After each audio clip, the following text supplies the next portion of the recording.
En esta ocasión, tendré un doble trabajo, respondiendo a las gemelas, Doble Dragón. El motivo, es por un vídeo publicado por ellas en su canal, en el que trataban sobre el origen del racismo en el Perú. Al respecto, yo comenté en su canal, que no éramos una colonia, sino un reino, y que el origen del racismo se ubica en la República, a lo que ellas me respondieron así. Informando.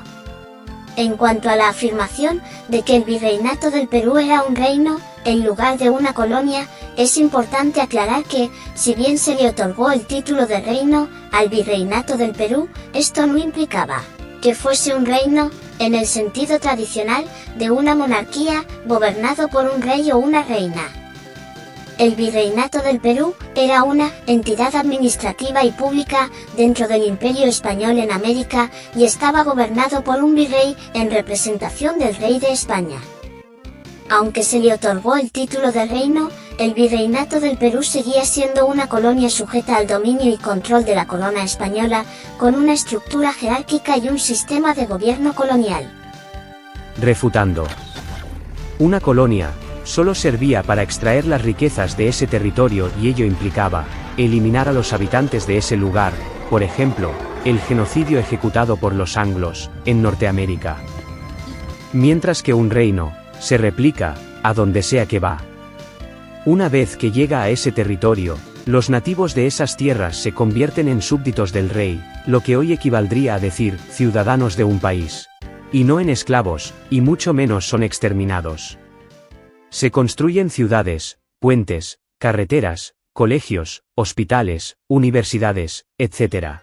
¿Qué? ¿Un reino como en los cuentos de hadas? ¿Con sus reyes, príncipes, princesas, caballeros, castillos, calabozos y dragones? Sí, el virreinato era un mundo mágico, donde las haditas revoloteaban sobre las fuentes del paseo de aguas, y los unicornios se paseaban por la alameda de los descalzos, y luego se dirigían al río Hablador, a beber. Se los voy a explicar de un modo más agresivo. Una colonia es algo así como un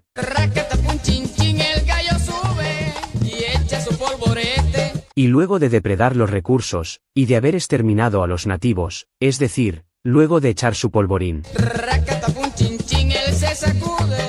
Así es, se da su sacudidita, y se va. ¡Empieza la juerga! Es como cuando un tipo que es un jugador, un vividor, embauca a una chica ingenua, se aprovecha de ella, y luego la abandona, incluso estando embarazada. En cambio, un reino, es como un caballero que se acerca a una dama, y le propone matrimonio, tener hijos, formar un hogar, y así contribuir con la sociedad. Ya que ustedes viajan por todos lados a pregonar el Perú. We are originally from Lima, Perú.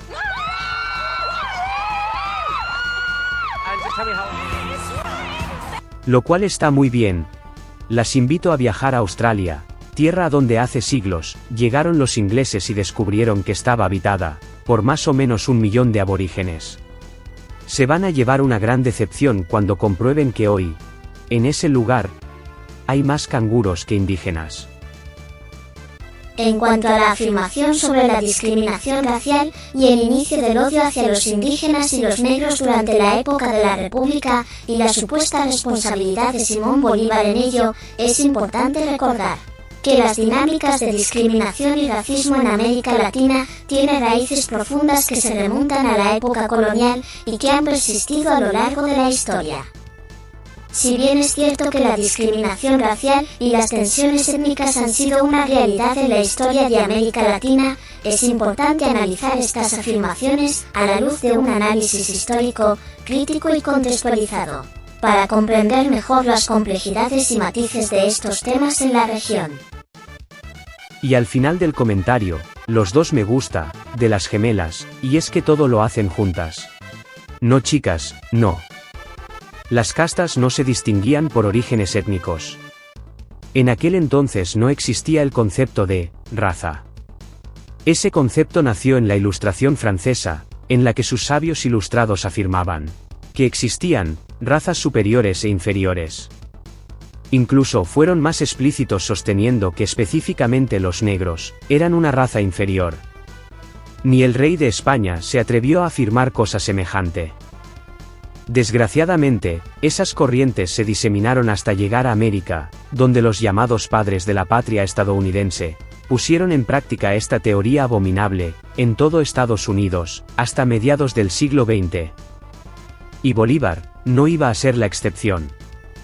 Simón Bolívar, junto con San Martín, fue adoctrinado precisamente por un conspicuo ilustrado, llamado Francisco de Miranda. Eso explica la animadversión de Bolívar hacia los indios y los negros. Precisamente aquí les muestro las capturas de pantalla de algunos de los infames tweets de Bolívar. Los quiteños y los peruanos son la misma cosa, viciosos hasta la infamia y bajos hasta el extremo. Los blancos tienen el carácter de los indios y los indios son todos trushimanes, todos ladrones, todos embusteros, todos falsos, sin ningún principio moral que los guíe. Los pastusos deben ser aniquilados, y sus mujeres e hijos transportados a otra parte, dando a aquel país una colonia militar. De todos los países, es tal vez Sudamérica el menos a propósito para los gobiernos republicanos, porque su población la forman indios y negros, más ignorantes que la raza vil de los españoles de la que acabamos de emanciparnos. Un país, representado por pueblos semejantes, no puede ir sino a la ruina. Y para variar, Simón Bolívar le declaró la guerra al Perú. ¿De dónde creen, chicas, que viene esa frase tan patriótica que seguramente ustedes más de una vez habrán escuchado?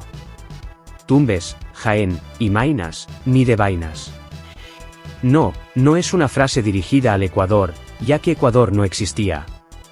Simplemente fue una frase del Perú, contra Simón Bolívar, quien precisamente pretendía cercenar ese territorio peruano. Menudo libertador, ¿libertador de qué? A ver, chicas, repitan conmigo y en voz alta. Tumbes, Jaén, y Mainas, ni de vainas. Por eso el odio bolivariano contra el Perú. ¿Sabían, chicas, que cuando Bolívar llegó al Perú, y con la anuencia del Congreso, agárrense, les quitó a los indígenas todos sus títulos nobiliarios? Les quitó sus propiedades, sus tierras, sus minas, y adivinen. Todo eso pasó inmediatamente a manos de criollos, sí, las élites criollas que precisamente habían financiado las independencias. A partir de ese entonces, los nobles indígenas, que por 3 siglos de virreinato, habían gozado de poder y señorío, pasaron a ser desplazados por los criollos que a la vez, empezaron a adoptar la filosofía afrancesada, plagada de enseñanzas propias de la Ilustración. Ya se los dije, lo de las entre comillas, razas superiores e inferiores. Imagínense, chicas, si los indígenas nobles sufrieron semejante vejamen, entonces, ¿qué creen que pasó con los indígenas de a pie? Pues simplemente, fueron ninguneados, y pasaron al olvido. Saquen su cuenta, chicas, ahora ya tienen una idea mucho más clara del origen del racismo en el Perú y en toda Hispanoamérica. Sí, repito, Hispanoamérica, y no, Latinoamérica, otro craso error que se comete al hacer copia y pega.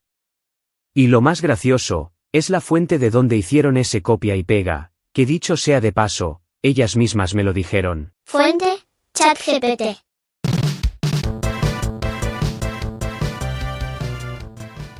Sabrán, chicas, que ChatGPT afirma que el genocidio indígena está documentado, y que una disminución de población por enfermedades es lo mismo que un genocidio. Con esa lógica, los asiáticos tienen la culpa de la peste negra que asoló Europa en la Edad Media. A ChatGPT le pidieron elaborar un poema a ciertos personajes nefastos del siglo XX. Así fue el resultado, por ejemplo, con Hugo Chávez. Hugo Chávez, líder y revolucionario, hoy descansa en paz, en su legado inmortal. Y su lucha sigue viva en cada venezolano que sigue adelante con su sueño de libertad. ¡Ay, qué romántico es ChatGPT! Ahora escuchemos lo que le dedica a un genocida de la ex Unión Soviética, Lenin, el mentor de otro genocida como Stalin. Con su liderazgo y su gran visión, guió a los obreros hacia la transformación, y en octubre de 1917, la revolución triunfó, naciendo así la Unión Soviética, un nuevo sol. Lenin, voz de la libertad, hoy vive en el corazón de la humanidad. Y su lucha sigue viva en cada revolucionario que lucha por un mundo más justo y solidario. Es el turno de un asesino de homosexuales, a quienes previamente confinaba en campos de concentración. Que la historia nos enseñe la lección de que la lucha por la justicia es la razón de avanzar hacia un mundo más humano y fraternal, siguiendo el legado del Che Guevara, siempre inmortal. Y adivinen, qué gran poema le dedica ChatGPT al dictador Francisco Franco, de España. Francisco Franco, nombre que pesa en la memoria de una España entera. Con su dictadura y su mano dura, dejó una huella oscura en la historia futura. Desde su alzamiento en el 36, con su golpe de estado sangriento y cruel, instauró una dictadura sin igual, con su régimen fascista, un infierno total. Con su represión y su censura, acabó con la libertad y la cultura. Y aunque algunos lo veneraron, su legado en la historia oscuro quedó. Franco, un dictador implacable, que dejó un país dividido, incapaz de avanzar hacia la democracia, y hacia la justicia social que tanto anhelaba. Hoy, la España democrática mira atrás, recordando con dolor aquel tiempo nefasto. Y aunque algunos lo defiendan y lo exalten, el pueblo sabe que su dictadura no volverá jamás. Más que un poema, esto suena a propaganda antifranquista. ¿Y saben, chicas, por qué ChatGPT es así de furibundo con Franco? Pues porque Franco era un dictador de derecha. Pero volvamos a la izquierda, de la que se desprende el nombre del más grande genocida del siglo XX. Mao Zedong. De quien la inteligencia de Marras nos dice que su nombre Hoy vive en el corazón de la humanidad. Oye, Chat OGT, ¿qué tal un poema dedicado a Pinochet, un dictador de derecha? Estoy seguro que ahí te vas a lucir en juicios y condenas. Vamos, inteligencia Skywalker, libera tu ira, solo tu odio puede destruirme. Te escucho. Lo siento. Como modelo de lenguaje, no me siento cómodo creando un poema sobre Augusto Pinochet. Pinochet fue un dictador que gobernó Chile con mano dura durante 17 años, y su régimen estuvo marcado por violaciones a los derechos humanos, torturas y desapariciones forzadas. What the fuck? What the fuck was that?